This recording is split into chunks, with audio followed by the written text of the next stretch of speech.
और वफाकी वज़ीर बराए आबी वसाइल फैसल बाउडा का कहना है कि रमज़ान में मज़ीद नौकरियाँ फराहम करेंगे।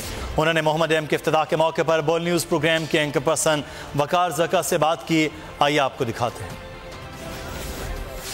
आज बहुत ही तारीखी दिन है। 2 मई 2019 को इतना बड़ा यहाँ हिस्टोरिक इवेंट हुआ है जो फैसल बाउडा साहब का उसमें बड़ा कंट्रीब्यूशन है और इन्होंने एक और बड़ी ज़बरदस्त अनाउंसमेंट की है। पहले तो मैं पूछना चाहूँगा सर, थोड़ा सा बताएं बोल न्यूज़ के लोगों को कि ये जो आज इवेंट हुआ है कितनी मुश्किलात के बाद ये हो सका है। बहुत बैरूनी तो थी, अंदरूनी उससे ज़्यादा थी। अगर इसको भी काला बाग डैम बनाने जा रहे थे, क्योंकि अगर हम अंधेरों में, जैसे मैंने पहले कहा था, खेलेंगे मुल्क को, तो इनकी सियासत चमकती है हमारी अपोजिशन की, और हमें पाकिस्तान को आगे ले जाना है। 54 साल का मतलब है कि मेरी आपकी पैदाइश से पहले का ये प्रोजेक्ट है, पेपरों में चल रहा था, हमने इसको पुश अराउंड किया और आगे दामिर है, फिर दासू है।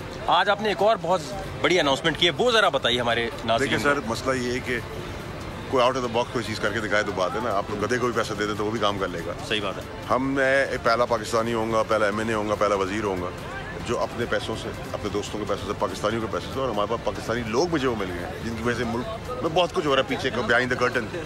हम 200 से 400 नौकरियाँ और बिजनेसेस एलिवेट करने के लिए मेरी अपनी कॉन्स्टिट्यूशन में हर महीने स्टार्ट कर रहा हूँ मैं, और 10 रोज़ों से पहले उसकी अनाउंसमेंट आप खुद आएंगे माशाल्लाह। और कराची की नौकरियाँ अलग हैं और बिजनेसेस अलग हैं। जब मैं नौकरी कहता हूँ तो हम सेल्फ एम्प्लॉयमेंट की बात कर रहे हैं। हम उनको कर्ज हंसना से लेके उठाएंगे और उसमें एक आदमी साहिब काबिल जो आदमी होगा दूसरे का हाथ पकड़ेगा, फिर वो साहिब काबिल हो जाएगा, और फिर वो 2 से 4, 4 से 8, 8 से 16 और ये प्रोसेस स्टार्ट होती चली जाएगी। तो भी लगे, I will be needing your advice.